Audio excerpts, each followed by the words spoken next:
Are you ready to transform your pool into a stunning oasis? At Mainland Pool Service, they're a family-owned business committed to keeping your pool looking pristine all year round. They believe that pool care should be proactive, not reactive, which is why their skilled team handles everything from routine cleaning to complex issues with precision. They prioritize clear communication and personalized solutions to exceed your expectations. Join the Mainland Pool Service family today and experience the difference their expertise and dedication can bring to your relaxation retreat. Contact them now at mainlandpoolservice.com. Jeff Dunham, Artificial Intelligence, his all-new tour. Jeff Dunham. You're the other white meat. How can you be so smart on one hand and so stupid on the other? Well, you're half of it. I realize I could have avoided all this years ago with one simple word. I do not. Silence! Don't miss a Memphis. Friday, April 10th, FedEx Forum. Tickets on sale Monday, September 29th at jeffdunham.com. Get ready, Grizzlies fans. It is time for the Surfside Can Shuffle. Can you keep up with the cans and find Mac the Crab?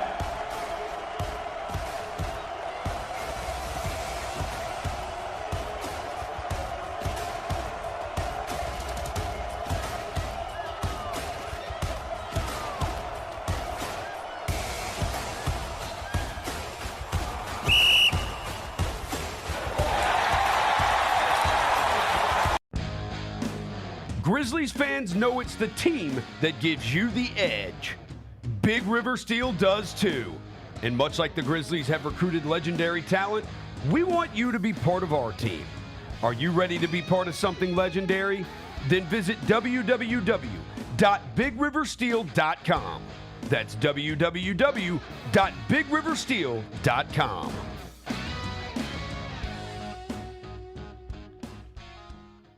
Each challenge is unique, so each game plan is customized to identify opportunity and the path to victory. It's true in basketball, it's true in banking. Grizzlies Checking from Pinnacle with personalized planning and advice. Play hard, bank easy. Open a Grizzlies checking account with at least $100 and a recurring direct deposit by May 30th, and you could receive a $200 direct deposit bonus into your account. Details at grizzliesbanking.com. Member FDIC. 25 years of history. Going back to where it all started. B2K is back. The Millennium Tour presents the Boys for Life Tour. Wow, wow. I ain't impressed because ain't none of them at all. Boys for Life. Also starring Pretty Ricky, B5, Young Jock, Crime Mob, A. Marie, and Franchise Boys. April 26th, FedEx Forum. Tickets available at Ticketmaster. Presented by the Black Promoters Collective.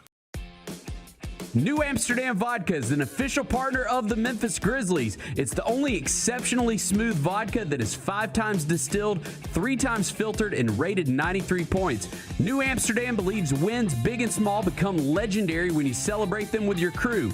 So here's to the blue, white, and gold, the Memphis grit and grind, and reliving winning moments big and small with Tennessee's favorite basketball team. New Amsterdam Vodka. Find your wins. Did you see that hockey goal from the Russian Hockey League? We're going to come right in front of the table, and we're going to recreate. We're going to recreate the moment. Rolls around. Do it. Go, let's go! Tune in to the Jessica Benson Show with CJ Hurt live every weekday at 8 a.m. on YouTube at Grind City Media and the official Grind City Media app. Let's face it, there's a lot of trash talk in basketball, but the great teams let their performance do the talking. Like Ford F-150 with Pro Power on board, a class-exclusive industry-first feature that turns your truck into a mobile generator and leaves the competition speechless. Ford F-150, official truck of the Grizzlies. Greatness starts here at your Mid-South Ford dealer. Class is full-size pickups under 8,500 pounds, GVWR. Sonic Radio. Welcome back to Sonic RNDIO. That spells radio with me, the CIO. This just in, the new Sonic $1.99 menu lets you build a crave-worthy meal for just $1.99 an item, whether that's a creamy shake, crispy tots, or a quarter-pound double cheeseburger. This just out. Ostriches. They're mean, not very cute, and in my opinion, way too big for a bird. Don't miss the Sonic Fun 99 menu. 5 items, always $1.99. Live free, eat Sonic. Tax not included. See menu for details. Live from downtown Memphis, this is the Chris Vernon Show on YouTube at Grind City Media and the official Grind City Media app. Now, here's your host, Chris Vernon.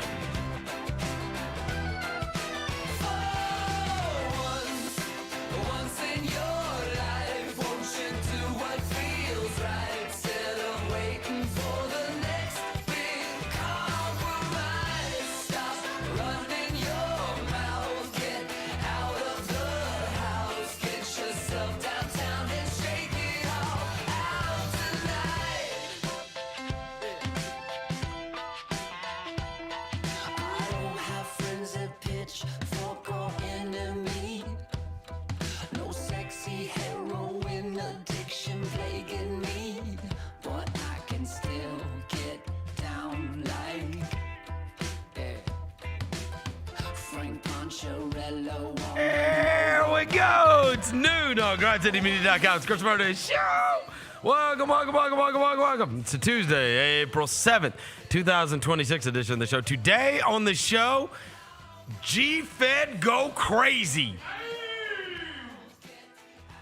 GFed is a online influencer that went online, told everybody if he got 10,000 likes, he would drive down to Memphis and stay at the hotels that LeBron didn't like and tour around Memphis. He has done that for the last couple of days. He's going to join us to tell us about his experiences coming up at 12:30 today. Michigan is the national championship. We'll get to that. The Grizzlies' home season wrapped up last night. We will get to that. We'll get to all the news and notes of the day. It's a Tuesday. It's nice out. Smile. Let's do it. Turn it up.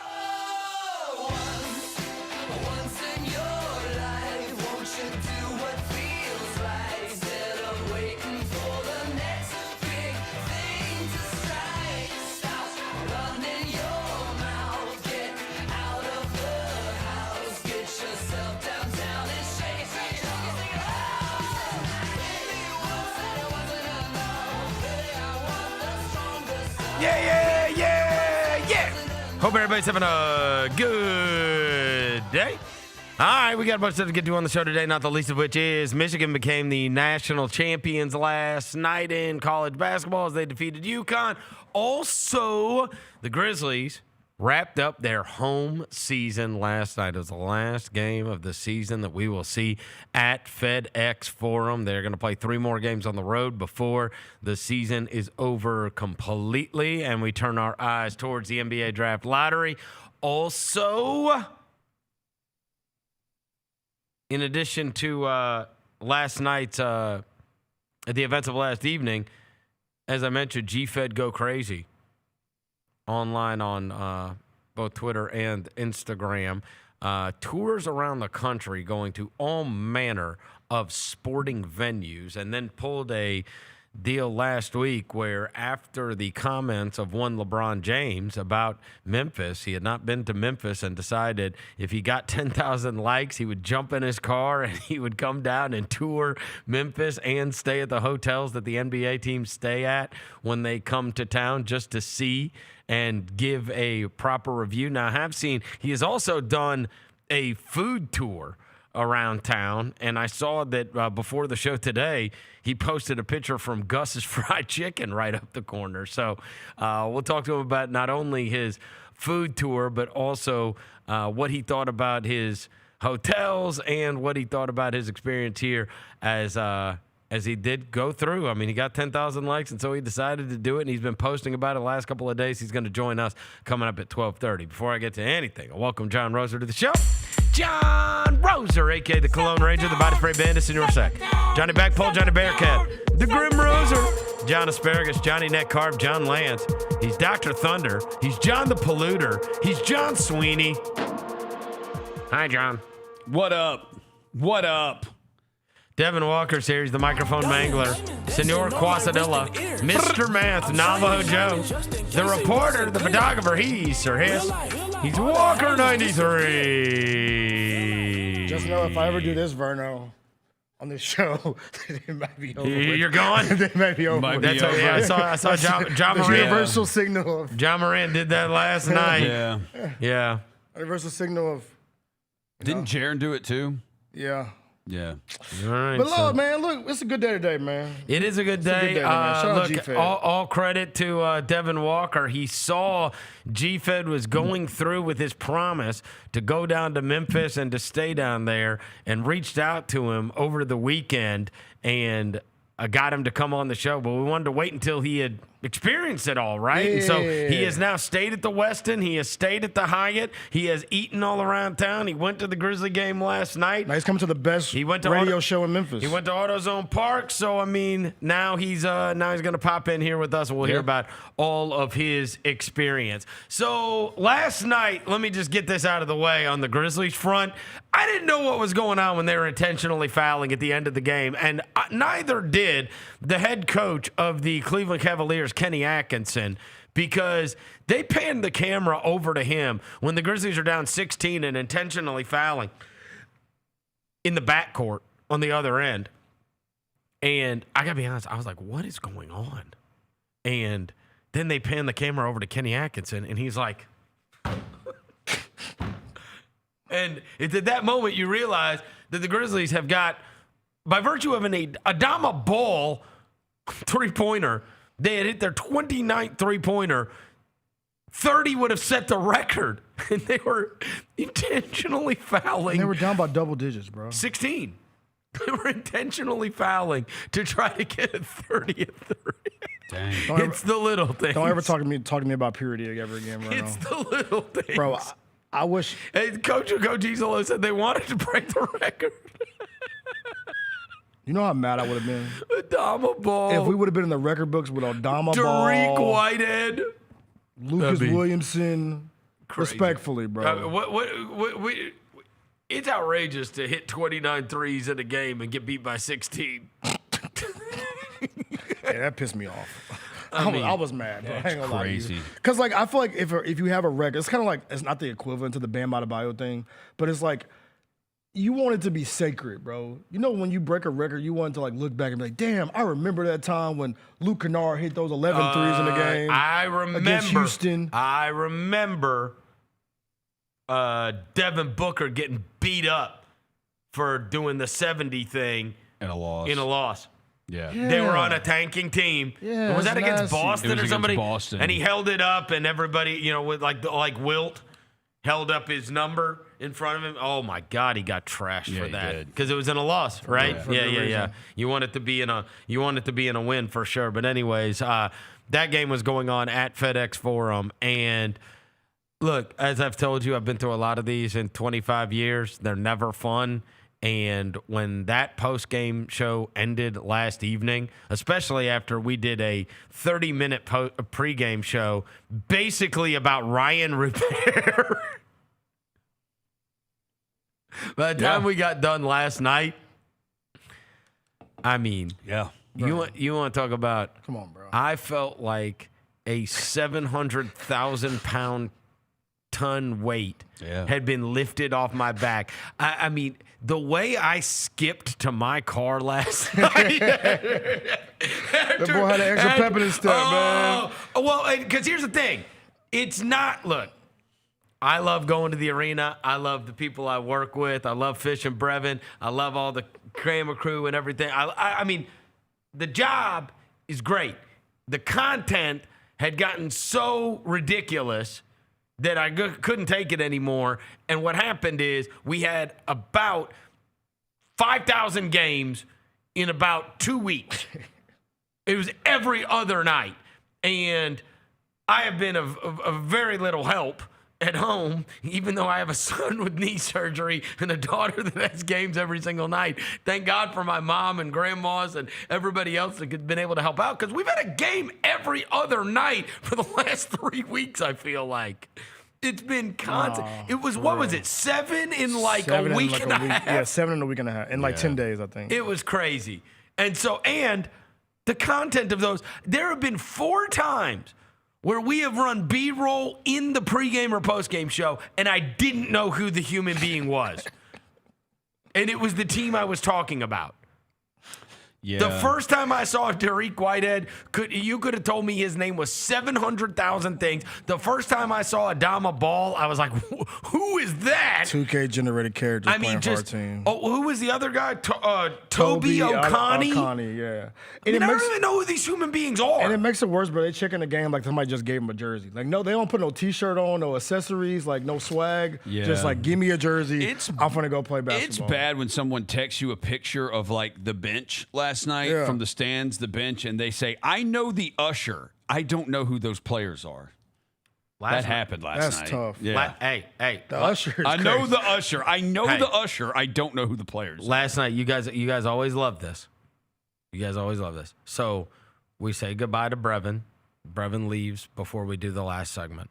And the last segment is standard, okay? And you'll hear in your ear, right? Our great producer, Scott Zachary. God bless him. They're having to put together those highlight packages in the truck. And so I'm sitting there thinking, we say goodbye to Brevin. I'm like, all right, post-game show's almost over. We're almost done with this season. I got 1 segment left. 1. And then it's the summer. Basically, you know what I mean. We got the lottery. We got we're gonna. It's like the last class, before you get out for summertime. Yeah, it's 4. I've made it through 41 home games. Yeah. We're still gonna have the lottery. Everything after this is fun. It all turns fun. The lottery is fun. The draft is fun. Summer league is fun.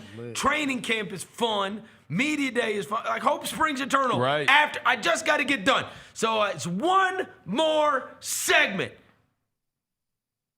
Game 41 of a 41 home game season. Goodbye, Brevin. Me and Fish are going to wrap this thing up. Here in my earpiece. All right, guys, 1 segment left. We've got Dariq Whitehead package. Rewind promo rollout. Rewind is Jessica Benson and Lang Whitaker. Right, yeah. We throw it down to them. So they do the rewind. So I'm like, all right, this is going to take all I've got. What am I going to say about Dariq Whitehead in a 16-point loss? What did you say? Dariq Whitehead is given his opportunity late in this season. Oh, he's doing it again, Rosa? Do it. I got it. One last time. He's doing it. One last time. He's doing it. How many jobs are there in the NBA? Yes. 450. About 400 jobs in the NBA. Yeah. And when you are putting this on tape, this guy's a former first-round pick. Yeah, there you go. Right? Put some season on it. Who's been given up on. Former first-round pick who's been given up on. Once played at Duke and now given an opportunity late in the season. And it's another one of those guys that wants one of those jobs, right? There's going to be new guys coming in the draft. There's going to be guys that come in from overseas. You know, there's always a turnover in the league. And so every time you get the opportunity to put it on tape, you're putting it on tape not just for the team that signed you, but also the teams around the league. I mean, it's just friggin' Chat GPT Verno.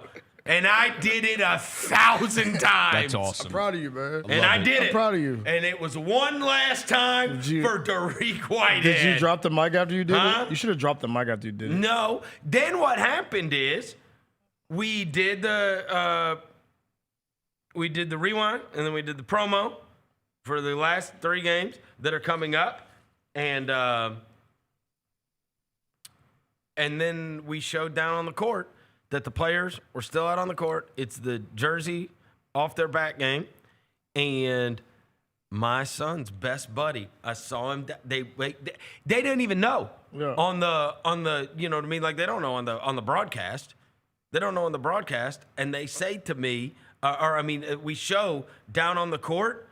And many of you that have followed me on Instagram for many years, my son and his buddy Evan went to Mother's Day out together when they were like toddlers and have been thick as thieves ever since. Evan was over at the house on Saturday night because of Williams had that knee surgery. So came over there to watch the Final Four with him, whatever. So the season ended with, and I was like, I couldn't believe it. And I actually got to shout him out. They showed G.G. Jackson was giving his jersey away to Evan. Evan was the one that won it. That's cool. My son's best buddy, and That's of course fire. it shows on the screen. I went, "That's Evan." I said, "That's my son's best buddy. Shout out He's Evan, getting man. G.G. Jackson's That's jersey. awesome. He got one of the best ones. He certainly did. I mean, you could get Toby O'Connie. I don't think he did one.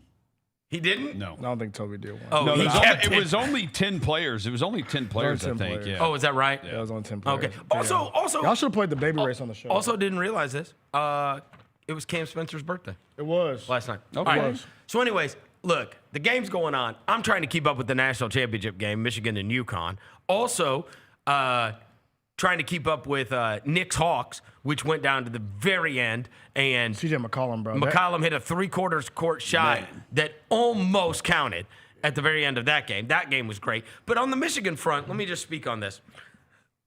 I thought this had all the makings of UConn is just sticking around in this low-scoring game, and then you, like, look up at they've been down like 8 and 9 and whatever, but they're just like, keep on. It gets to 8, and then it gets to 5, and then it gets to 9, and then it gets to 6. And then it's like you look up and you're like the last like 3.5 minutes, and somehow UConn makes a couple shots. It's just like the Duke game. Right. And you're like, what just happened? Yep. How did they win? You know what I mean? And I thought they did have their chances too. Because Caravan had a couple of good-looking threes and whatever, and they put that pressure on. That was one of the stories of this tournament was teams' inability to deal with high pressure, right? Like getting the ball inbounds and getting the ball up court. But credit to Michigan for pulling this off and to Dusty May. What an unbelievable job he was able to do. I talked to you guys yesterday about it where I'd have to look back for a reference point. I've got it saved because you remember I told you about like those number one seeds and who they had, where the number one seeds starting fives all began college. Texas Tech, North Carolina, Illinois, UAB, UCLA. That was the starting five for Michigan. And we said yesterday that in the case that Michigan were going to end up the eventual national champions, it is certainly a massive commentary on what has happened with college athletics, right? Like that you can throw together a team. Like these guys have not, it used to be you thought like you had to have years together. Obviously you had an advantage of being in somebody's system for multiple years. None of these guys in their starting five even started at that school. And so seeing those guys come together and then win, and this is on the heels of another guy who did it in year 2 out of the Big Ten with a bunch of guys that did not start at Indiana. Coach them up, and baby. it's like, you wonder now, when you have seen it in both football and basketball, where it's like, what is the advantage, right? Like everybody's always trying to find the edge. Everybody's always trying to figure out how, like, what are best practices in order to win. And it's not an end-all, be-all. Like, in the end, it is, would it have been a commentary on college athletics if Duke if Braylon Mullins misses, Duke goes on, and Duke wins, then all of a sudden, people will look at it and go, hey, that's 5 guys that started their career at Duke, and it's, you know what I mean? They went and got elite-level freshmen, and maybe that's the way you can do it. But I do think it's interesting. You get older guys, obviously in Michigan's case, size, enormous team, right? They had an enormous team, and they also had veteran guys, and they had guys that were all from different places but were able to come together. Especially Elliot Cadeau, who was like maybe like a cast-off in North Carolina. Yeah. Well, they basically like. Yeah, and I talked about him this morning on the mismatch, which is, but that is a commentary, right? We were talking about, North Carolina, and they obviously hired Michael Malone yesterday, but it was crazy last night as I'm watching Elliot Cadeau hold up that trophy. Devin, you were there at the EYBL event. He's a monster, at the EYBL event years ago, the one that Cooper Flagg was at, the one I saw Caleb Wilson at, the one that all those guys were at. I went and there was the first game that I went to, there was a court at the Memphis Sports and Event Center that was adjacent to said court. And, I mean, it's 6-7 deep. I mean, all the way around the court. People, and I'm like, what's, because it wasn't Flagg. I was like, what's there? Yeah. And they're like, it's the number one guard in the country. His name's Elliot Cadeau. He was and so I mean, cold. everybody. Yeah. I mean, so, you know, it does honestly, like, it did make me roll my eyes a little bit. I know what the kids went through with the North Carolina thing, and everybody thought he was buns and whatever else. But, like, his whole, like, nobody believed in me thing, I was like, buddy, I was at it. Hey, buddy, I mean, you were supposed to be awesome. Yes, bro. Yeah. I mean, I watched 1,000 people pile in to watch you in a high school game. So this ain't exactly like Keaton Wagler, nobody believed in me. This ain't an underdog story, everybody believed in you. You ain't Rudy, my dog. Right. You ain't Rudy, bro. Right. Jaylen, can you play the footage from that Memphis EYBL so people can see what we're talking about? Yeah. Because I sent him the footage. I sent you the footage. Like, he was cooking. Oh, my in God. that Memphis EYBL session. Buddy. Yeah, bro, and you're not at like Central Florida or anything. No. But you did go to Michigan. Like you went from North Carolina to Michigan. But it is fascinating. Years gone by, never in a billion years would a point guard from North Carolina transfer to Michigan. Right. You would just see it through. Yeah. Right? I mean, and that just was. And the other thing is guys didn't transfer because you had to sit out a year. Right? I mean, you had to really think that through. And especially as much as they, you know, Yeah, this is from the Memphis session, bro. The one that everybody was there for. Yeah. Like, come on, bro. Like, the dude is not. No, everybody was. I mean, every game that guy played, there was a group of people. Like, look at this. He tried to windmill on somebody. Oh my gosh, he did. I'm telling you. Like, come on, bro. Elliot Cadeau is not like a nobody believed in me guy, but there he is, and it does speak to you know, it's perfect that I watched him at EYBL. It was a huge deal that he was going to be going to North Carolina, and then you're looking at him and he's holding up the trophy for Michigan, and I didn't realize this. Because I was on the postgame last night, I didn't even see who won most outstanding player, but you said he did. Yeah, Cadeau won. He won most outstanding player. He was hooping. Yeah. Because even like after like you said, he the video of they said I was buns and all this kind of stuff. You want to hear an even more insane story about transfers? Have you heard the Taurus Reed thing? Yeah. From UConn? About how he went from Michigan to UConn? Oh, no. And the schools that he switched for with and won championships in the last 3 to 4 years. So that 1 year that he was not like, he went from Michigan to they said he played 2 years for Michigan, 2 years for UConn. Those 2 schools won 3 championships in those 4 years he was in college. Wow. He never won one. Wow.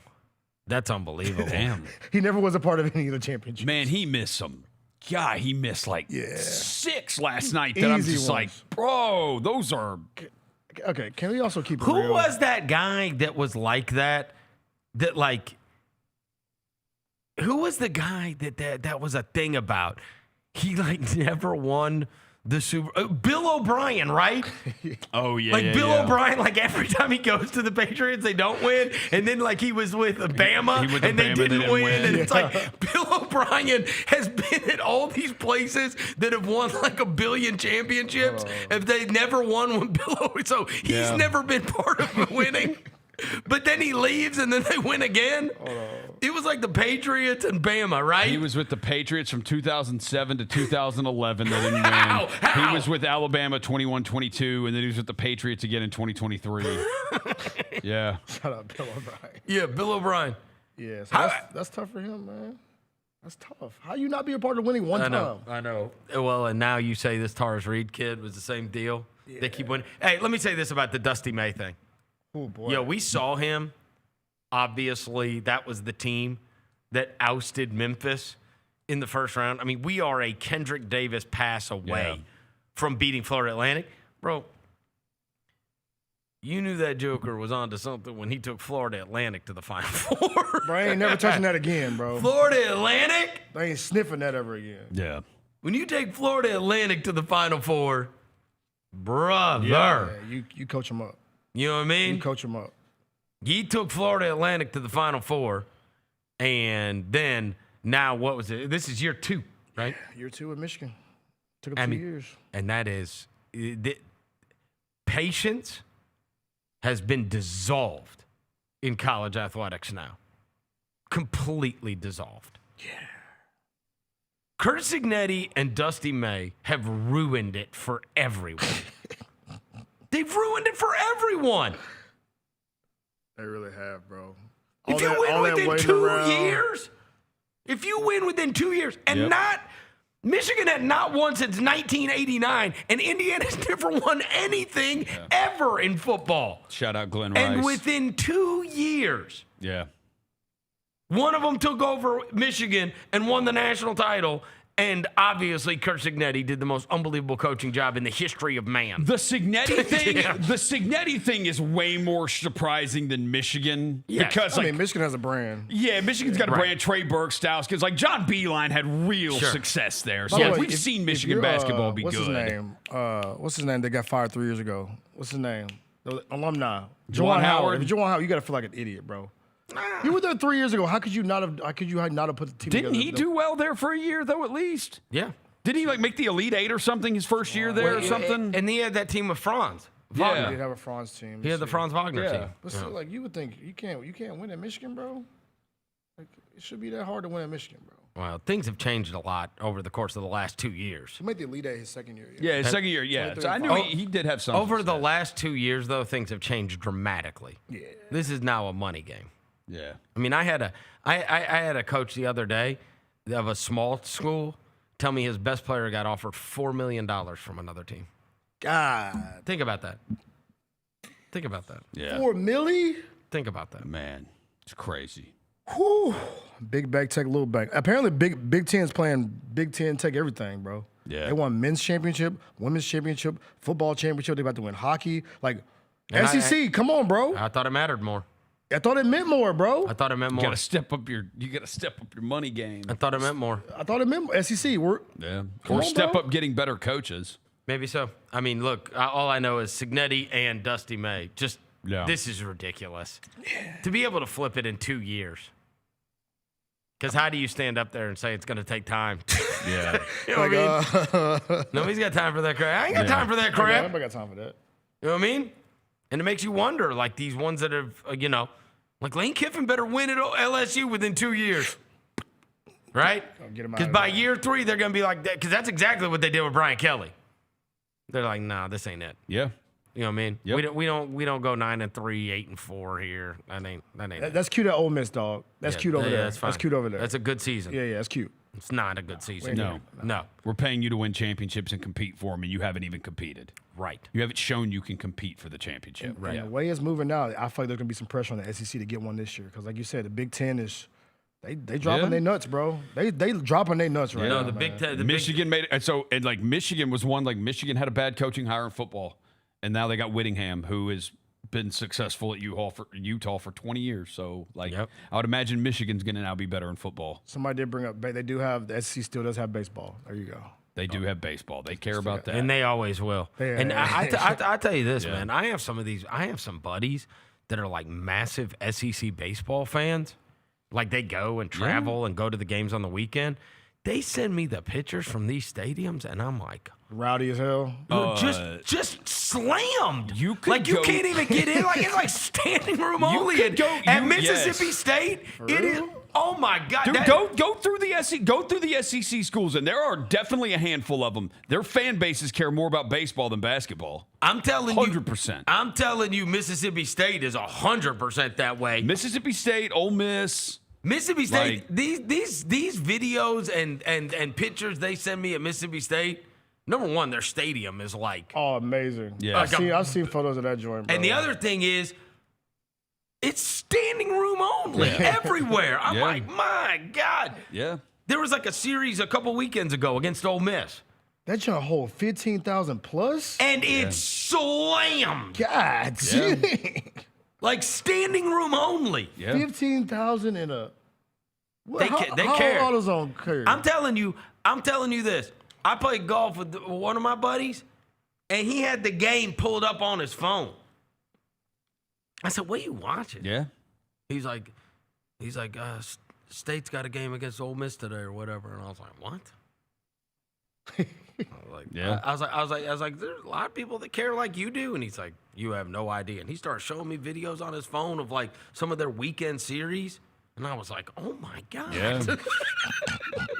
Yeah. So you ain't, hey, I'm telling you this, Big Ten, we ain't got to worry about no baseball. Yeah. You ain't SEC baseball. You ain't got to worry about baseball. These jokers care now. Buddy, maybe it's a baseball conference. Hey, Might be a baseball conference. Conference. The streets are saying that right now, currently, Vernon, I hate to do it to our SEC family. Michigan's number one. Shout out to our SEC family right Who's number one in baseball? UCLA. A California school, that makes sense, too. That's another Big Ten school, though, It is a bro. Big Ten school. That doesn't count, though. That doesn't count. Yeah, it doesn't feel they're right not saying they're not a Big Ten They're a school. fraudulent Big Ten school. Yeah. They're still Pac-12 to me. Yeah. All right. GFedGoCrazy is the guy that put up online that he was going to go to Memphis. He was going to go see what LeBron was talking about. He has been here for the last couple of days touring food, games, hotels, the whole nine, and we'll hear about his experience on the other side. He's going to join us in studio. Chris Vernon Show.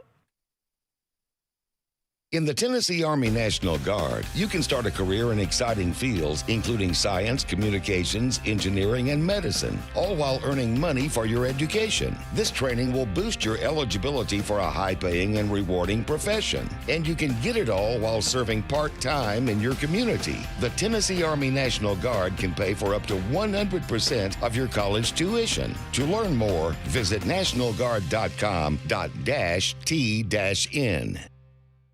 Junior Grizzlies summer camps presented by Ortho South are the key to a slam dunk summer with over a dozen 4-day camps perfect for hoopers ages 6 to 14 looking to build fundamental skills and make unforgettable memories. With camps across the Mid-South in Tennessee, Mississippi, and Arkansas, you won't have to go far for the ultimate hoops experience this summer. Registration comes with a Junior Grizzlies jersey, lunchbox, and a basketball to take home. Don't wait, space is limited. Visit grizzlies.com/Junior Grizzlies today to secure a spot for a fun-filled summer. That's grizzlies.com/Junior Grizzlies. When the arena lights dim for a concert or when the crowd becomes one at a big game, you can almost feel like you're the biggest fan. But who's your biggest fan? It's the person who will get you home safely after a night of drinking. It's a person who looks out for your life to make sure you leave the stadium with someone sober. This could be a designated driver or someone who offers to give you a ride share. Because in Tennessee, fans don't let other fans drive drunk. Brought to you by the Tennessee Highway Safety Office, a division of the Tennessee Department of Safety and Homeland Security. Jeff Dunham, Artificial Intelligence, his all-new tour. You're the other white meat. How can you be so smart on one hand and so stupid on the other? Well, you're half of it. I realized I could have avoided all this years ago with one simple word. I do not. Silence! Don't miss a Memphis. Friday, April 10th, FedEx Forum. Tickets on sale Monday, September 29th at GFedGoCrazy.com. With living in luxury at Southland Casino Hotel, the good life is closer than you think. Members get one entry with every 100 points earned playing on their Lucky North Rewards card, plus one free entry daily. Win free play at our hourly drawings, and don't miss our Saturday grand prize drawings in March. You could win a home theater package, premium massage chair, an outdoor jacuzzi, and $250,000 cash. Luxurious prizes await at Southland Casino Hotel. Must be 21 or older. Play responsibly. For help quitting, call 800-522-4700. The heaviest metal credit card of all time. Rumored to be one of only 18 in existence. Plated with the very same tungsten that forged the International Space Station. And wielded at business dinners like a samurai sword. It's a classic corporate power move. But the real power move? Having end-to-end visibility on your most critical shipments. FedEx, the new power move. The Grizzlies are proud to team up with Prime Global Group, a company on a mission to redefine real estate investment. By leveraging deep experience, strategic insight, and robust resources, Prime Global Group is shaping a smarter, socially responsible future. Whether you're an investor or simply curious, now's the time to explore innovative strategies that align with your values. Join the movement and discover how you can be a part of this exciting evolution. Visit primeglobalgroup.net to learn more and connect with the team today. That's primeglobalgroup.net. 25 years of history. Going back to where it all started. B2K is back. The Millennium Tour presents the Boys for Life Tour. Bow Still, Wow. I ain't impressed cause ain't none of them at all.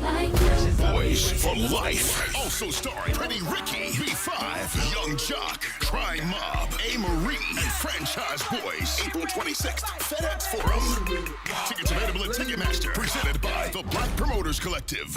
Orthopedic injuries can be unpredictable, unforeseen, and unscheduled, and Ortho South understands this better than anyone. Since your injuries don't make appointments, you don't need to either. That's because Ortho South welcomes walk-ins during the weekdays, in the evenings, and even on Saturdays. So next time an unforeseen injury makes an unscheduled appearance in your life, visit orthosouth.org to find your nearest urgent care location. Just walk in, and Ortho South will take care of everything, especially you. Learn more at orthosouth.org. That's orthosouth at orthosouth.org.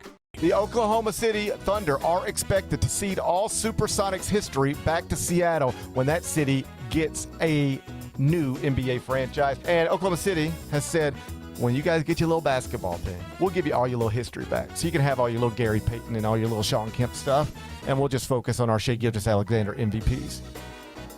That seems fair, doesn't it? The Gary Parrish Show, live on weekdays at 10 a.m. on YouTube at Grind City Media and the official Grind City Media app. Welcome back to the Chris Vernon Show on YouTube at Grind City Media and the official Grind City Media app. Now, back to your host, Chris Vernon.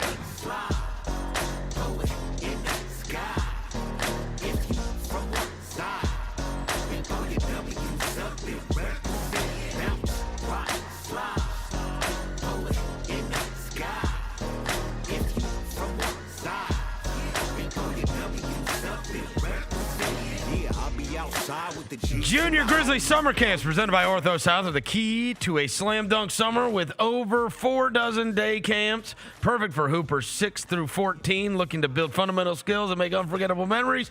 Space is limited, so visit grizzlies.com/Junior Grizzlies today to secure a spot for a fun-filled summer. There you go. There's the summer camps that are going to be going on. Go to grizzlies.com/Junior Grizzlies. You can sign your kid up for one of the camps going on this summer. All right, so we've been talking about on the show an online creator named GFedGoCrazy posted that if he got 10,000 likes, he would head down to Memphis to see what LeBron James was talking about. He is in our studio now. Welcome to the show, man. Thanks for coming in. Thanks for having me. All right, so first we got to learn about you. Correct. So how did this all start? How did you become the guy that wants to tour around, look at stadiums everywhere, and become an online influencer? I mean, the whole stadium stuff, if I'm calling a spade, views. I was doing a lot of sports content prior to the stadium stuff.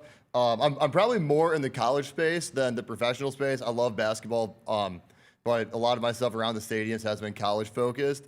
And yeah, one day I went over to like University of Wyoming about 3 years ago and had a video that picked up called the Walk-On Challenge. People wanted to watch those, and I went to a whole bunch of other stadiums. I've been to every FBS stadium in the whole country right now. Every single one? Every single one, yeah. Not for a game, but like to see the stadium at least. Yeah, I've been to every single one. Okay, so we got to get, let's rewind. How did this start? So you went to school at Western Michigan. Yes. You get out of school at Western Michigan, and what happens? I was on the corporate life. Like, I didn't start making content until I was 25. Okay, so your corporate life, what are you doing? I was a beer rep. I worked for what's called Mark Anthony Brands, and they are the company that invented White Claw and Mike's Hard Lemonade. So I lived out in Tacoma, Washington after I graduated from Western Michigan for about a year and a half, got promoted, went to their headquarters in Chicago, which is where I live currently. Gotcha. That's where I met my fiance, and that's where we stay. And yeah, I just kind of wanted a creative outlet from my day job. I started posting videos from my basement about mostly college basketball, and then some other sports along with it too. I had a work trip where I used to cover the state of Wyoming. I went out there to look at product, work with the wholesalers out there. And I had a little bit of time after a work day one time. I passed by University of Wyoming. A lot of people that are sports fans, you know, they pass by a stadium, they see on TV, they're like, let's just see this in person, what's going on. Went over there, I walked on the field, gave like a whole tour. People liked it. I went back home and started doing some stuff closer to Chicago. And just one thing turned into another. Followers just built up, and we started just doing content all over the country. And then when did you decide I'm going to do all of them?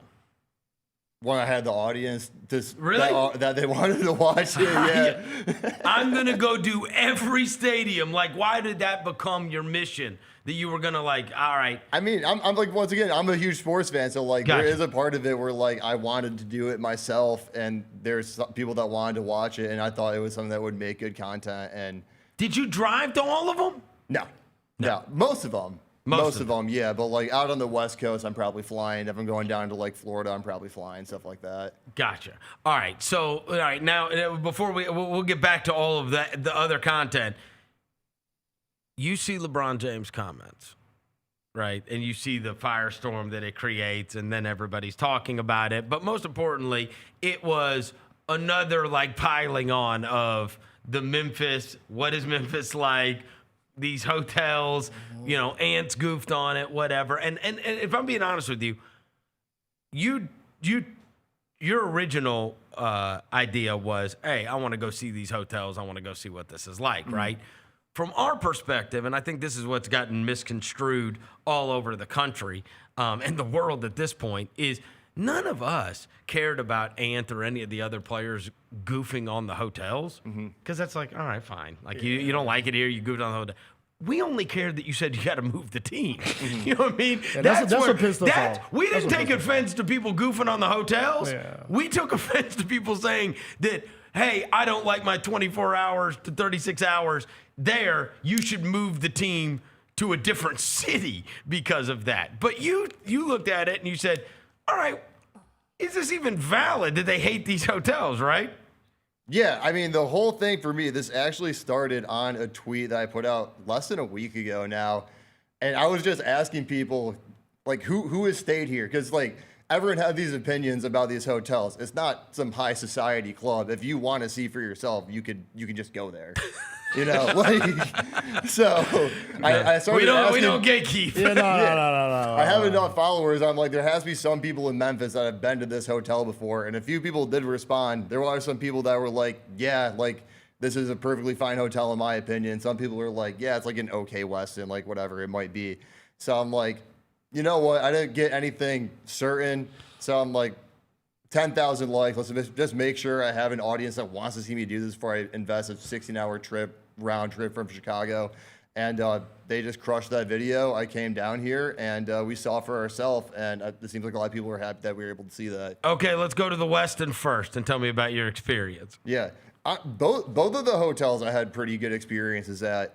I think one thing I want to say for sure, it's gotten big enough that people think that it's fake, which is probably a sign of great content. They think you dubbed it? They think it's AI? Like, they think that the hotels were in on this. That like they're they think it's an ad. Like an ad. They think I work for like a PR firm or something, and that the hotels are like, we gotta get some like influencer down here to like, I don't know. I've seen a bunch of different really online. A little bit, but that's odd.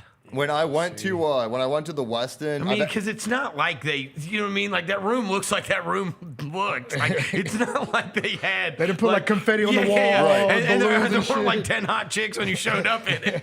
No. For real.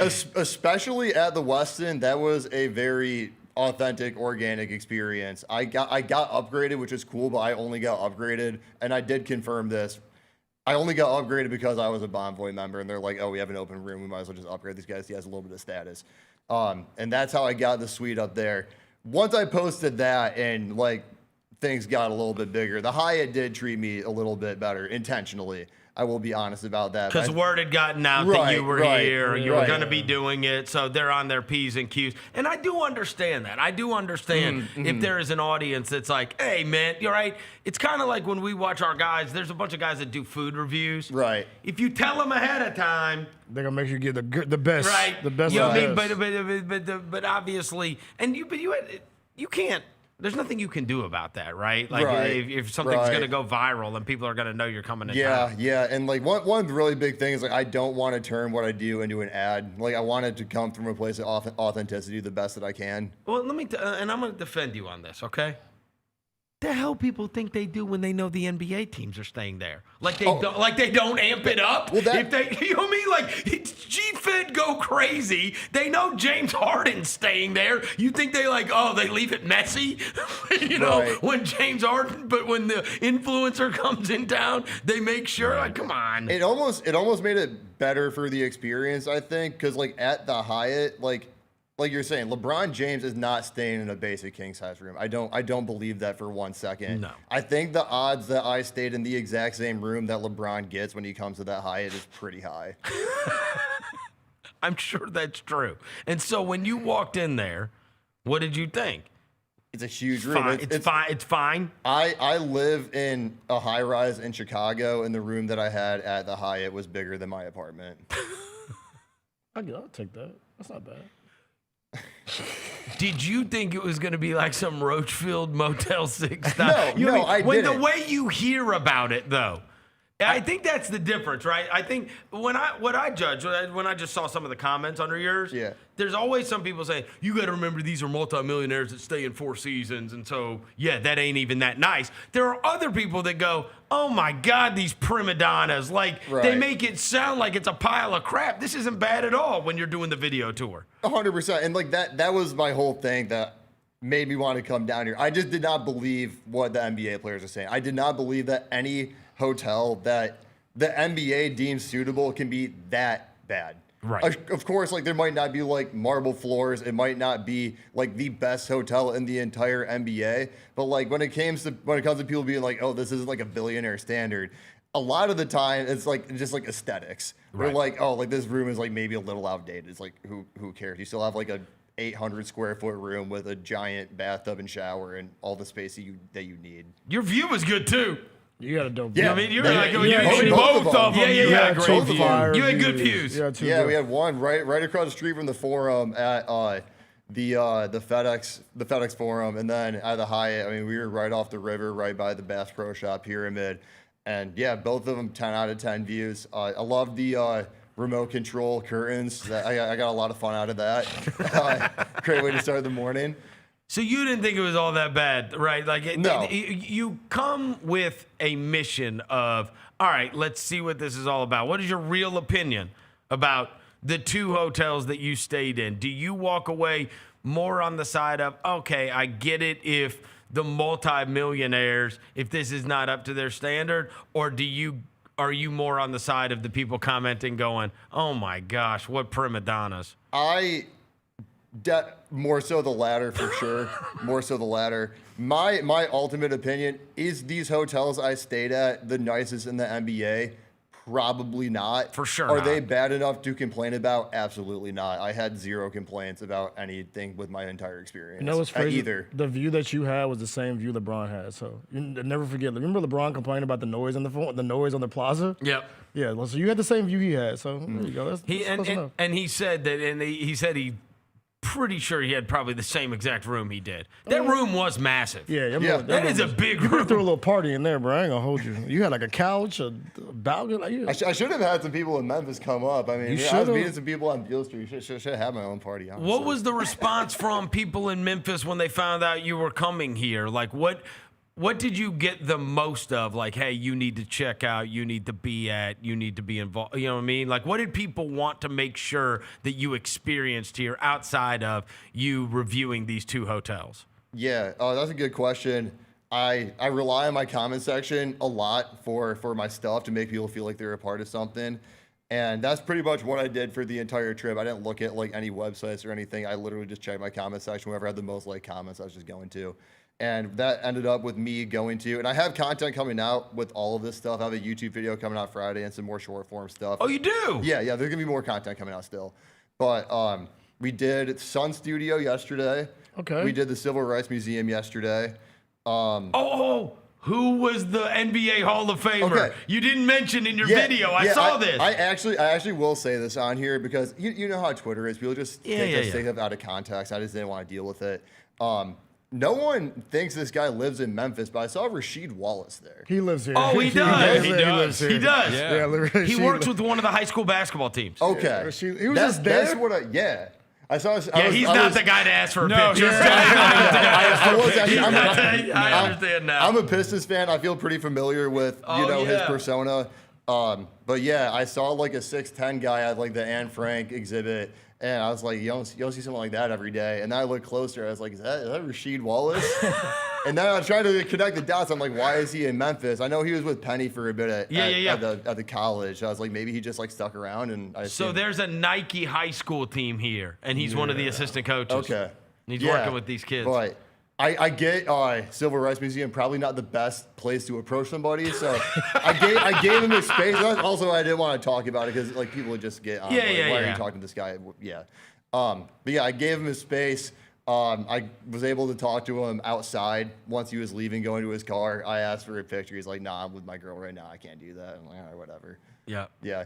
No harm, no foul. But yeah, I mean, Civil Rights Museum is a special place. Oh, it is. Not your Rasheed Wallace interaction withstanding. It's a very special place. That's tough. You know what I mean? And so you went and did it. So the people told you to go do the Civil Rights Museum. Please say they didn't say Graceland. Oh, they did. You did. People did say Graceland. I did not make it out. You did Bass Pro. I did Bass Pro. Yeah. Okay. So if we're gonna go full itinerary, let's just take this from when I got into town. Let's hear it. I got here. Today's Tuesday, so I got here Sunday night until now. So got into town. We did the Redbirds game first thing, and then we did Bass Pro Shops after that. I ate at Central Barbecue. Stayed at the Westin that night. Woke up. That's when we did Sun Studio, Civil Rights Museum. I ate breakfast at Sunrise that day too. Went to the Grizzlies game. Went to Beale Street after. We went to Sunrise is unbelievable. Yeah, I think that's probably my favorite place I've been to, restaurant-wise, I would say. Then we went out to Beale Street. We did Silky's, and then I forgot the name of the bar. Something Dog. We talked about it earlier. Bar Dog. This is last night after the game. This is last night after the game. To the Bar Dog? So we stayed out in Beale Street till like probably 12:31 in the morning, just with like a few of my followers that wanted to hang out. Had a great time, got some local flair.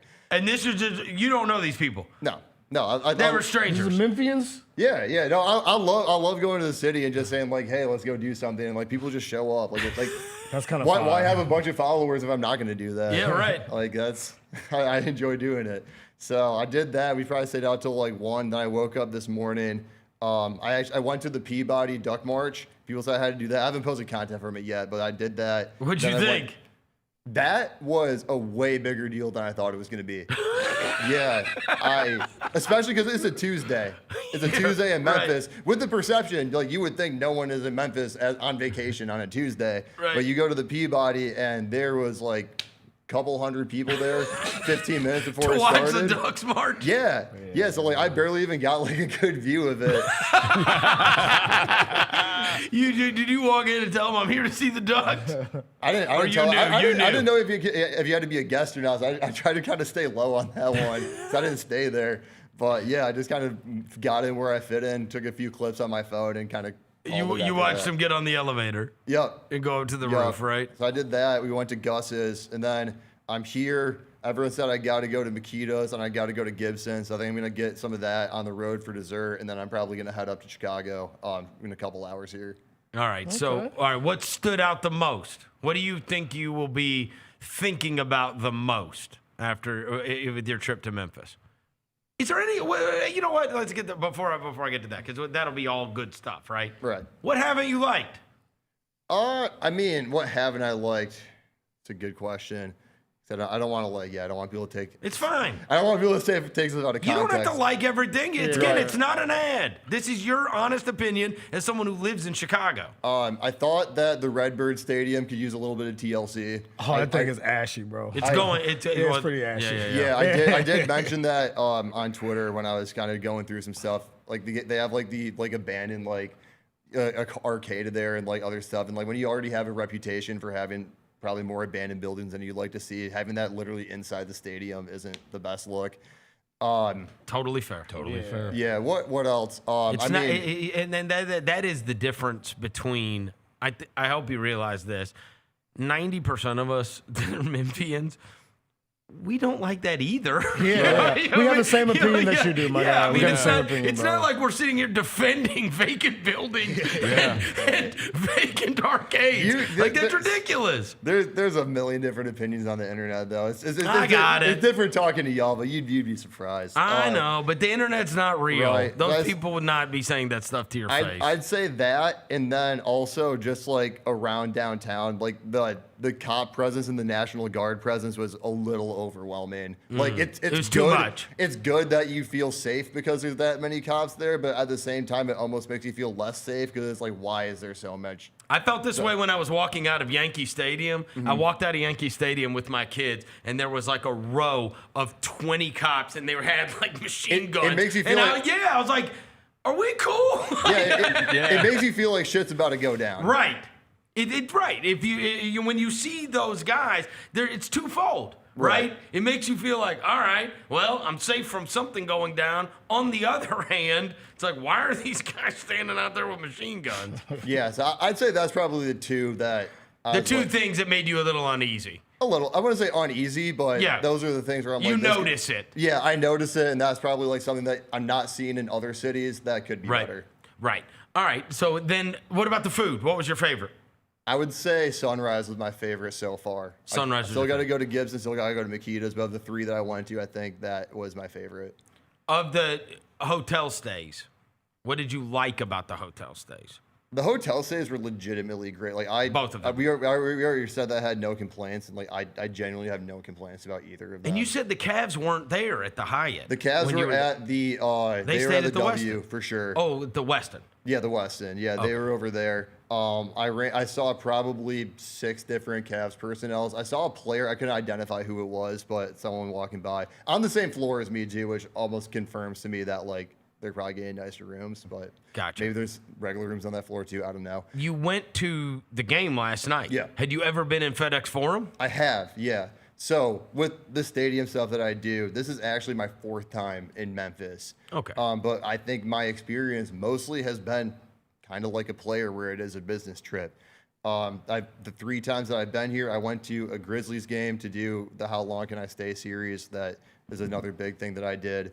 And then I did some content with Memphis football. I went into like their facility and checked out a few things. And then I went to a basketball game against Virginia in 24, I think. And then the PJ Hall game? PJ Hall game, yeah. Yeah, that game. Yeah, that was there. Yeah. And then this past fall, I went to Memphis Tulane for football. But when we talk about like the amount of time I actually spent in Memphis, probably 80% of that time I was either at my hotel or I was at the game, like in the stadium. Gotcha. So I haven't really like lived the city until now. I saw you post a picture. You met the mayor? I did, yeah, bro. You really did everything. You met Paul. All the boxes. Yeah, bro. man, You met Paul Young last night? I did. Yeah, we're just speed running me and everybody in Memphis. That's unbelievable. How many mayors have you met? How many mayors?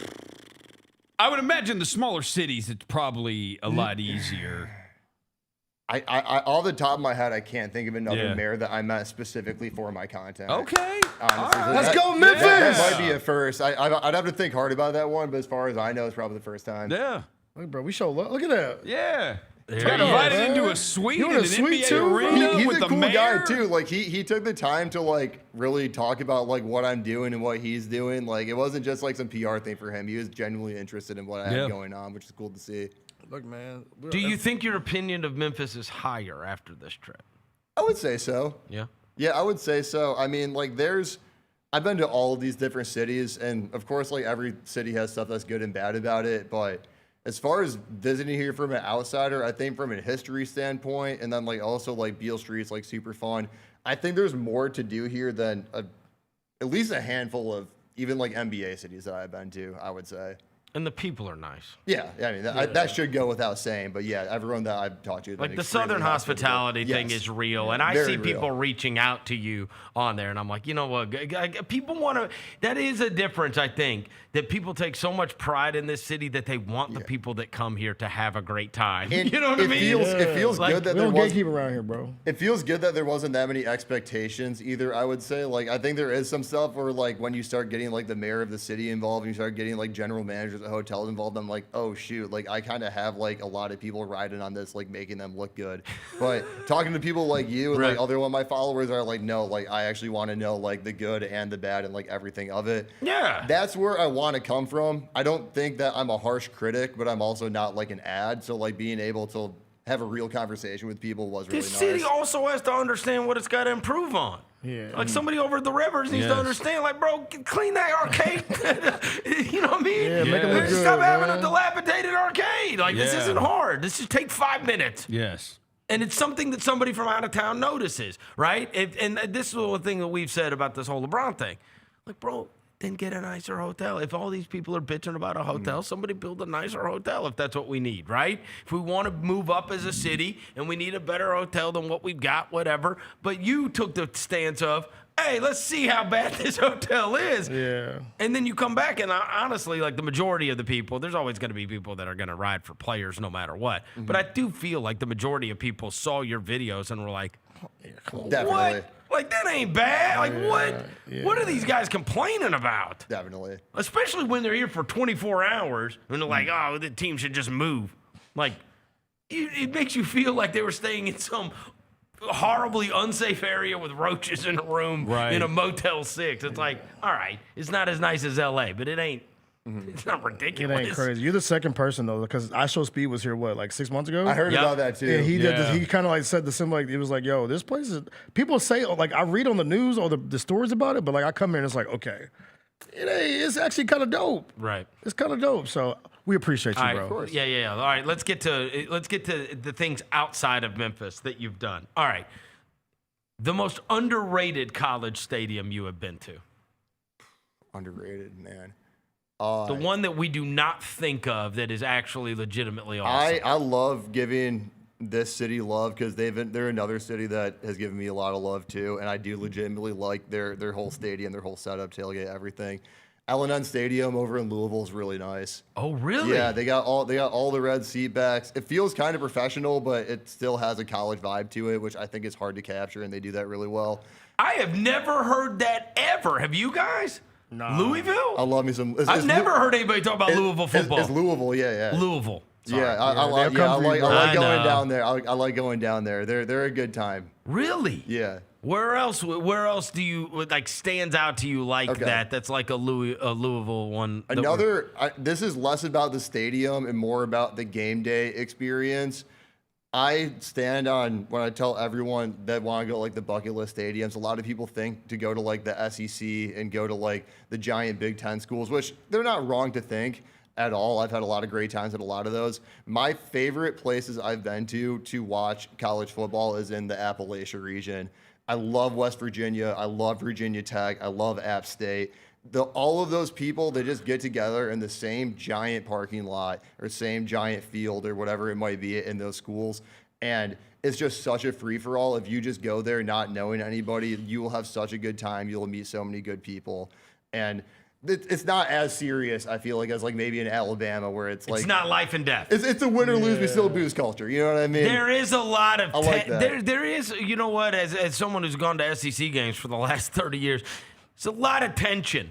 There is. You know what I mean? There is. There's a lot of tension because that game is going to decide the moods of these people for longer than a week. Maybe a year, right? Yeah. If Ole Miss loses to LSU, that's a year. If Alabama, and Auburn, Alabama and Tennessee, like that's a year that it's going to be, they're going to be mad about that. Yeah. For a year. Whereas if I can understand that maybe there it's not like, all right, if we lose this game, it's not going to ruin my week, month, year, decade. I went to Pitt, West Virginia, the backyard brawl this year, and the week before that, it was at West Virginia. The week before that, West Virginia lost at Ohio University, a MAC school. And when I came there for the rivalry game, that would just defeat so many fan bases, but you would think that West Virginia was like 10-0. Like, it was not phasing their tailgate whatsoever. Like, no matter what, they were going to have the best time of their life at the backyard brawl. So we all hear about these ones. We hear about, LSU at night and Bama and the swamp and Ohio State and the big house and Notre Dame. What doesn't live up to the hype, in your opinion? of the ones that are like when you hear it get talked about all the time, and you're like, I didn't really feel it like that.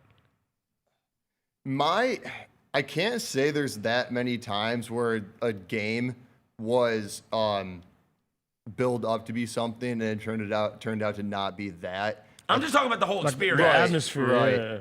Yeah.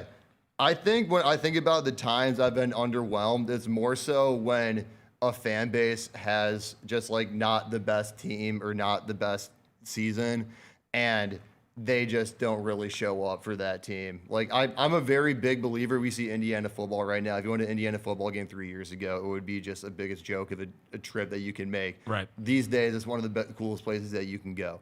I think that most self-respecting fan bases, when their team is really good, they're going to show up. And a lot of them, when their team isn't very good, they're not going to show up. And I get really impressed when I go places, like I said, like West Virginia or Virginia Tech, where they're still like showing out in droves for a team that's like pretty average.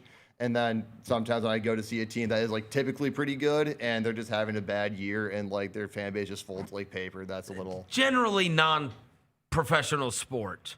You know what I mean? Yeah. The Arkansas, the West Virginias, the Nebraskas. It matters. It's the most important thing. Yeah. You know what I mean? Because they don't have pro sports. Right. And like a lot of the biggest fan bases just by numbers are going to have the most fair weather fans too, because they're just in sheer numbers that have the most fans. Yeah. So when you randomly went to do all of these different, some of them, obviously you plan them around a specific game, like the backyard brawl or whatever. Which one have you run up on and you like ended up seeing a classic, or you ended up seeing some unbelievable game that the intention was typically just to make a video, but then it's like, oh my God, I just happened to be here. Easily the most surprising, that's actually a very easy question for me. Last year I was at Florida State at Virginia when they stormed the field. Did you watch? Wait, would you run on the field? Yes, I was like 4 rows behind like the first guy on that hill. Yo. Yeah, that game. That was insanity. Yeah, and like Virginia is... You thought that looked like the players were going to get stomped. It did, yeah. They didn't have time to get away. Yeah, like it was a legitimate... They looked dangerous. It was a legitimate safety concern, and I feel pretty good that Virginia probably is never going to storm the field again after that for how ridiculous and like a bad PR that was. But yeah, I went You did it. Yeah, every time I have a chance to storm a field, I'm going to go do it. How many times do you think you've done it? Yeah, how do you feel so? Okay, so we did... That one in Virginia, I stormed the field at the Seahawks Stadium for the Apple Cup for Washington State in 2024.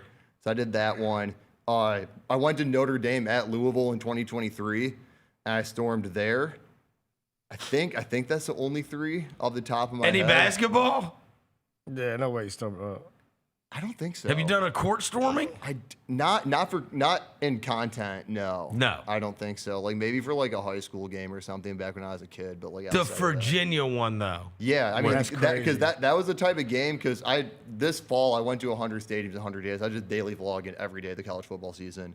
100 in 100 days. Yeah, it's kind of impressive, low key. I wanted to be like the most intense sports series ever made, and I think I did it. Did you get exhausted at all? Because Yes. I feel like 100 days. Yeah, I mean, honestly, prior to this trip, I haven't been traveling much over the winter just to like recover. Did anything stop it? Did anything, you know what I mean, get in the way of the 100 and 100 days? I'm banned from the NFL, so. Why? Because I did the How Long Can I Stay series, and they just didn't like it at all. And I went to an NFL game not knowing that I was banned, and they just kicked me out of the stadium, and I had to like rework my whole schedule. How did they find you? Face ID. Really? Yep. Wait. Hold on now. So you mean to tell me every time I walk into an NFL stadium, they see me? Yes. I think that's every NBA arena you walk into. Probably that. I talked to Grizzly Security last night because of that series that I did. I did a 1 million view video at the forum in 2024 from the How Long Can I Stay series. I don't know if any of you guys saw How long that. did you? No, what's the bit? You have to stay in there for. I did the series on. It was mostly a thing on TikTok, and because I'm a stadium head, like, and I want to show off like cool parts of the stadiums that a lot of fans aren't gonna see, and it's hard to like, you know, where do you even begin to schedule a tour with all these NBA and like NFL and MLB teams? Especially when you don't have like that many followers yet. So when I didn't have that many followers, I did this series called How Long Can I Stay, where I would start right when the last pitch or the final buzzer of a game is. I would just walk around the stadium, just minding my own business, never hiding. I don't like go into bathrooms. I don't like try to do anything nefarious. And sometimes the security would tell me to leave, and I would leave, and that would end the video. And other times they would just never tell me to leave, and I would just go up in the club section and check it out. I'd go into suites and check it out. And the one time I was at the Forum, they didn't tell me to leave, so I just was up around there for like an hour and a half and saw everything I had to see, and then eventually they got me out of there. Who said something to you? Someone working security. They were like, "Hey man, you gotta they, get they, out." Who are you? You think you were just drunk? For that video or last night? No. I'm saying they thought you were just drunk, probably, like just walking around. they well at that point they kind of knew what was going on. They were like, "You got to get out of here." I started ending those videos at an hour because of what happened at the Grizzlies Stadium, because I was there for like an hour and 20 minutes or something, and a guy said, like, if we find you here like over an hour after a game, like, we have to trespass you. And I was like, that's probably fair. So, that's why I would just kind of tour the stadiums. Usually after an hour, that's enough time to go see everything that I need to go see. And so what did the NFL get mad about? What they stadium? Just hated the series. What stadium? This happened at Lucas Oil in Indianapolis. Yeah. And I can still go to NFL stadiums. There's NFL events that they don't let me at. But yeah. Like games? Yeah, if I went to an NFL game, I'd get in big trouble. So wait, when you walked into I want to hear about this whole getting kicked out thing. So you walk in, you've got a ticket. You walk in just like everybody else through the front gate, right? Yes. Okay. They scan your ticket. Yep. You go in. Yep. You go to your seat. I was in the concourse for about 15 minutes. I didn't make it to my seat yet, and then like 2 security guards and a cop just like came up on me, and they took me into like a back room where I just got like interrogated for like a half hour, and then they kicked me out. Yo, what'd they say? They were just talking about my content and like showing me all my information that they have on me, and just saying like how it's like a big issue. They actually were. But what are you doing that's threatening or bad? Did you say like, hey man, I don't mean no harm? They think that I'm giving people ideas, which I think is fair. Like, there is some people that would probably try to like find holes in securities and do like bad stuff with it, which I kind of get. Okay. But all right, yeah. Yeah, I mean, all the other so leagues. They just they're not worried necessarily about you. They're worrying about the fact that it has an impact on I think so. maybe a nutcase that's out there going, oh, I could actually hide out in this thing or what. Yeah, right. I think so, yeah. I got you. Yeah, I respect. But how did they scan you? I'm saying, where do you get scanned when you're walking into, what stadium was that? This was at Lucas Oil. You said they just Face ID in every stadium, bro. Indianapolis, where you walked in. Yeah. And you did not even make it to your seat. No, I was there less than 15 minutes before. And a guy ran up on. Did you know that this was a possibility? Or were you shocked? Had they sent something to you prior to? So they did. Okay. Yeah. So so we're kind of going on a long tangent with this now, but so I was doing most of these videos in fall 23. That's when a lot of the How Long Can I Stay stuff started. And I did a video at the Broncos game. I did a video at the Packers game. I did a video at the Cowboys game. And then I did a video at the Colts game, actually the day after that Notre Dame Louisville game in 2023. And it wasn't even like, this is not an Indianapolis thing. This is an NFL thing. A lot of people think it's an Indianapolis thing. This would have happened at any stadium in the NFL. But they were looking for me after like those 3 videos. They all did over 1 million views. They're huge videos for me. And that first time, there's more like a warning where I got a ban then, but it was more so a ban where it's like the ones that they give to someone when they get like in a drunk fight at a game and get kicked out. Mm-hmm. They'll give you like some papers being like, you gotta take this like course and pay us $250 to get reinstated. I got one of those and I did that, paid the NFL $250 and got reinstated. After that, because I knew if I did that series again, they wouldn't be happy about that and probably would permanently ban me. So I didn't do it again in an NFL stadium after that. But what I did do is I went to the draft, this past draft in Green Bay in 2025, and I did a How Long Can I Stay video at the draft, and it ended up being that you can get into the green room of the draft easier than I thought you could. Oh, no. So I waited around for like maybe 30, 45 minutes. I saw a path to just walk up on the stage and go into the green room. I checked out everything and just kind of went home after that. And now you're live. I know you're. And now I'm banned indefinitely. I could get reinstated. I could get reinstated. You know, like they're seeing like some good stuff that I'm doing outside of this content. Right. But at the same time, like I'm a college guy.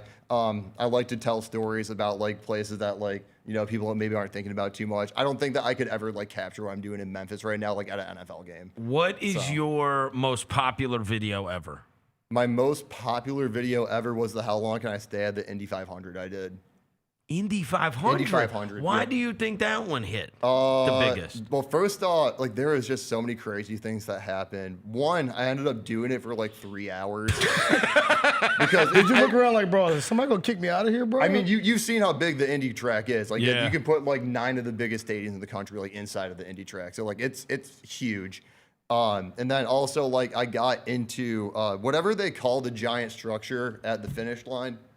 I forgot the name of it, but I got up there and they were like interviewing the guy that won the Indy 500. I got like within like 20 feet of him.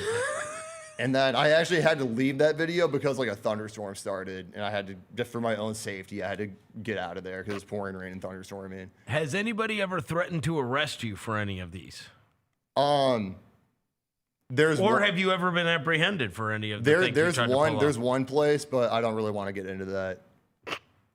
That's fair. Yeah, it's one university. It's not any college or pro team. Oh, okay. Yeah. And they were not happy with what you were doing. Yeah, they sent me a warrant for my arrest weeks after I left and when they saw the video. Oh. Yeah. Like a retroactive. Yeah, they retroactively. A retroactive warrant for your arrest? I didn't talk to anyone during the video at all. They just saw the video after it just blew up, and they were pissed about it, and they just tried to arrest me. You talked about how much you love Louisville and how awesome their fan base is. Yeah. Who are the other fan bases that you have gotten the most positive interaction from? And then who are the ones that hate you? I don't think there's any fan bases that hate me. You don't? I don't think so. There's nothing you've goofed on or where you've upset people. Like I said, there's universities that don't like me. There's different leagues like the NFL that don't like me, but I don't think their fans don't like me per se. But you're generally positive too. You're not trying to trash somebody, right? Say this place is crap or this food is crap. Yeah. Like I was saying, I'm not an ad for these schools, but I also don't think I'm a harsh critic. Right. And then the places that I have been critical of more times than not, they agree with me. Like you're saying with like the stuff in Memphis. Like I went to like I think the worst FBS stadiums at UMass, and like I called them like the junkyard, and they like embraced it. They called their stadium the junkyard. So I mentioned it in the video. Yeah, that's tough. That's the worst one. I would. It's up there. There's Buffalo's pretty rough. Sacramento State, who just got in the MAC with me and my Western Michigan Broncos. Buffalo's rough. Yeah, Buffalo has a giant track around their field. It looks atrocious. Like a high school? Yeah, no, it's bad. What is your favorite stadium, just aesthetically, like the actual stadium? Aesthetically, so college football stadiums are probably my favorite one. Just being a college football guy, and they're just more interesting than an NFL stadium or NBA arena. I tell everyone that there's 2 ways to be a really, really cool stadium, just structurally. And one, you have to be really, really historic, or 2, you have to be like really, really well renovated, spanking new, feel like you're in like an above average place. I think there's only 2 stadiums in the country that have a lot of great history, but also have properly renovated it to feel like a appropriate stadium, like LSU, Ohio State, Penn State. They're very historic. They're kind of a piece of shit, though. I think most of your fans would agree with me. The 2 very historic. The 2 that I think have really good history, though, and have like very interesting renovations done, though, is Notre Dame and Nebraska. Those are the 2 that I like a lot. I still need to go to a Nebraska game. That's on the very short list for me, but I've seen their stadium like outside of a game day, and they got like a whole. The old stadium is basically inside of the new one from the renovation. So they renovated like the whole outside, but they maintained like a lot of the history from the inside of it. You walk around it, you just see like so much stuff from like classic Nebraska teams and all the stuff that they've done in like the 70s and the 90s. They got real history. Yeah, they do. And their fan base is nice as hell too. Nebraska is the best college football fan base, and not college football fan base. Nebraska has the best fan base in college sports. I agree with you. 100%. Like they came here for the NCAA tournament when they will show up in droves for anything. It like was crazy. No they other took fan base over the will. forum. Yeah. They did. It was unbelievable. And that was for basketball. I was so happy when they finally got a win in the tournament this year. I was happy for them too. They're an incredible fan base. They're also super nice too. Yeah. Have you tried once you did all the college ones, was there a little melancholy when you got done with the last one and you're like, I've done them all now, right? Like, or do you just like, hey, I'm going to move to the next thing? That's why I did 100 stadiums in 100 days. Because like once I wrapped that up, the last walk-on challenge I did was actually in Hawaii this February. That's the last one I did, but there was a big gap between that one and the rest of them because getting out to Hawaii is just difficult. But yeah, that's why I did 100 stadiums in 100 days. I set a pretty high bar for myself that got me to like 700,000 followers across everything. So like that's not hard. That's pretty hard to like get past that. So I was like, what's the craziest thing that I can do that could even potentially top that? And that's when I came up with the 100 stadiums in 100 days. And I got an editor. We daily vlogged that whole thing on YouTube and probably went to like 40 different college football games that fall, did a bunch of different stadium tours at all sorts of different stadiums from like SEC to MAC to whatever you want to see. Is it a one-man show? Or are you doing it? How many people you got helping you? It's mostly a one-man. Like it's you. Currently, it's a one-man show. You edit all your own stuff. Yes, you do all your own Right stuff. now, I'm editing all my own stuff. Like I said, I'm going to go home after this trip. I'm going to edit my own YouTube video, edit my own TikToks, everything. For like the daily vlog series I did, one of my buddies is a good editor. I did hire him to help me out with that. And my fiance is actually a graphic designer too, so she's given me like some thumbnail and graphic help before, like here and there. But outside of that, it's just me. Okay, so when I go in, I have two kids, and when I've gone into like, I see what they care about, and also like if you go into their classes now, and you've seen all these studies that have been done and articles and news stories, you ask kids what they want to be, and they say YouTuber. Right? Yeah. Like the same way that you might have said professional athlete or doctor or lawyer or whatever, they all look and they go, this is what I want to do. In terms of your trek from going from the corporate world to deciding I want to do this, what kind of tips and or advice do you give to people that say, you know what, man, you're living my dream. I would love to do stuff like that. And how long did it take you before you were ready to risk the income jump? Yeah, I would say for tips, I mean, it seems really simple to say, but I think you have to pay attention to the content you watch, and like the content that you like to watch is the content that you should be trying to make. And you have to be fully bought into your own content. Like you can't go into a content project because like you think it will do well. You have to legitimately want to do that. And authenticity is a huge thing in social media right now, and people will see through that if you're just trying to do something to like maybe hop on a trend or like get some quick views. The idea that they feel like they know you. Right. Yeah. If you want to do something sustainable, you have to be doing something that you genuinely want to do, and you have to be thinking about stuff that you actually like to watch. Because none of us are crazy people. If I like to watch something, there's other people that want to watch that. Right. So that's the thing. And then also you just got to put the work in. Right. Especially on YouTube, like you can luck your way into like short form views for sure if you just get a clip with like a thought that people resonate with. But if you want to be a huge YouTuber, like you have to put the work in. You can't half-ass any of that. How long did it take you before you were willing to walk away from your job? Honestly, not that long. Really? Yeah, I was a very lucky in a way that I picked up followers very fast, like the walk-on challenge series and how long can I stay series. Those started like within 2 weeks of each other. And I went from 8,000 followers to 108 in 17 days. Oh, wow. On TikTok. Wait. Just because you had a couple of really good ideas that hit. Yeah. Okay. Yeah, once people realized it was a thing. You were early on the TikTok wave, too. A little bit. I started posting TikToks and taking it seriously in March 2023, and the walk-on challenge started in July 2023, and I went full-time by October 2023. All right. If this is private and you don't want to answer it, you're welcome. You're welcome to plead the fifth. Oh, Lord. Income stream. Yeah. Break it down in terms of, I'm not talking about how much money you make. I'm talking about, like, this percentage comes from this. Yeah. If people want to make money doing it, because that's right, like the idea is, hey, man, I want to make a job out of this.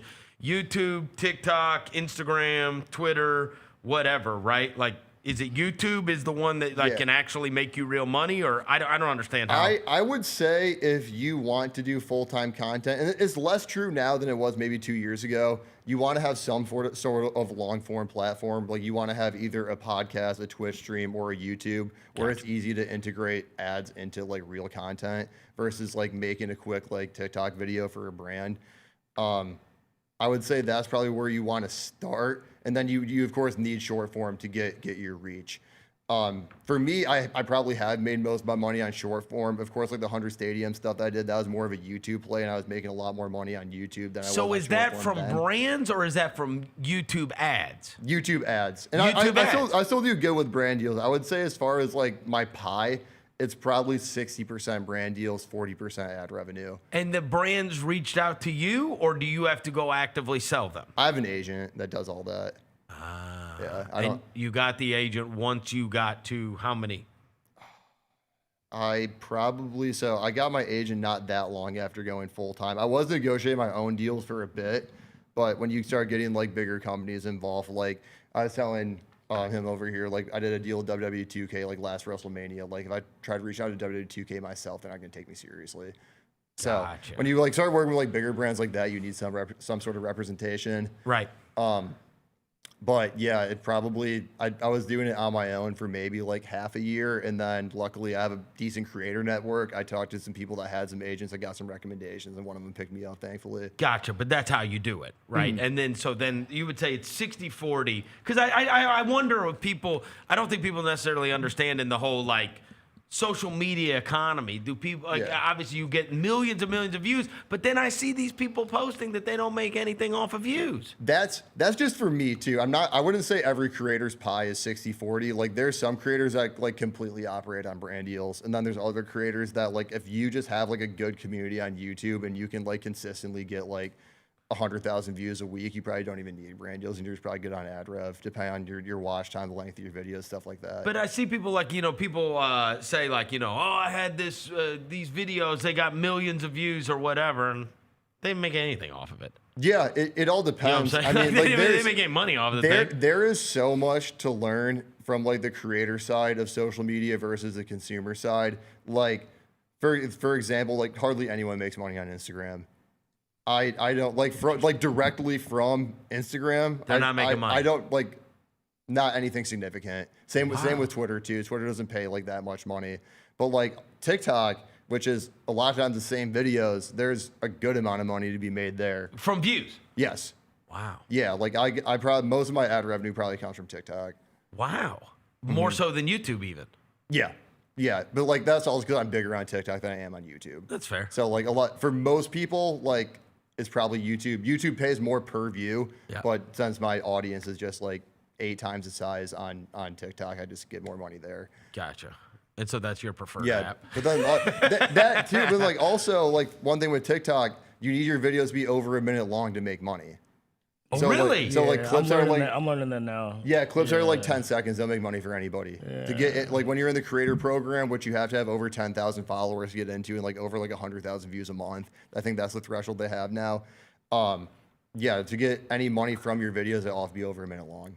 Oh, yeah. So that they can throw the ad in there.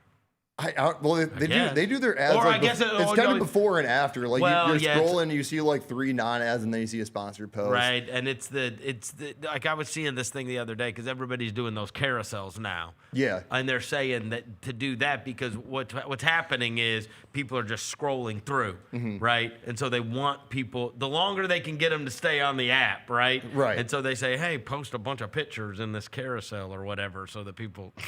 I mean, it obviously evolves every day. Yeah, there's a million different strategies to make your bread on social media for sure. But TikTok's the one. For me, for you, yes. Yeah. And like I've had some pretty good months on YouTube. I actually, contrary to Instagram, Facebook actually just started paying like decent money out of nowhere. So like I had like a pretty decent check off Facebook last month. I wasn't expecting. Shout out Facebook. Yeah, shout out to Facebook. Seriously. Yeah, right. All right. So what's next? Now that you've done this Memphis trip, right, and you're gonna try to go get some, you're gonna get some donuts and stuff before you head back.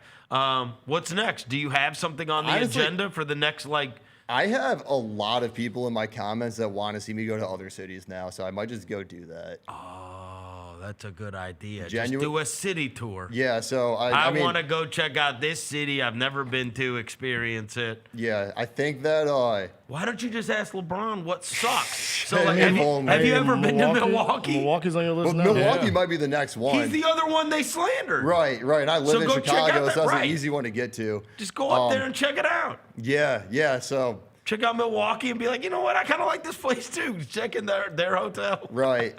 And I know like Memphis is a very hot button topic, and that has helped me a lot as far as like building momentum here. Yeah. So like maybe this is lightning in a bottle, maybe it's not, but I'm gonna like the whole theory of the hotel. I'd like to find out for myself. Right. So let's get another city on the list and see if we can continue like building this. And yeah, maybe a year from now I'll be at every team hotel in the whole NBA for all I know. Oh, I love it. Hey, before you go, I got to ask you, because I saw you walking yesterday, bro. Yeah. You had a Sky Dog in your hand. If you don't know this, the Oh, Sky yeah. Dog is the official beer of the Chris Vernon Show. They are. Wiseacre Skydog. What do you think about this? What do you think about the Sky Dog?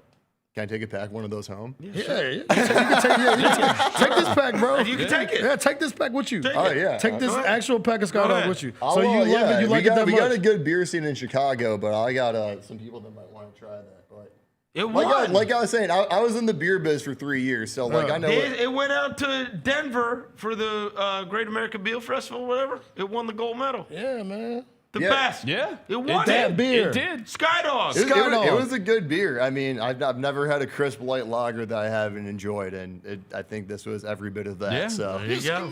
There you go. Hell yeah. Thanks for coming in, man. I'm glad you enjoyed your time in Memphis. I have. what I mean? It's been great. Thanks for having me, and Yeah, man. shout out to the city for showing me a good time. Everyone I've met around every turn has been fantastic. Go follow him, GFedGoCrazy. Thanks to John Roser. Thanks to Devin Walker. Thanks to Jaylon back in the studio. Thanks to GFedGoCrazy. We will be back tomorrow. Until then, we gone.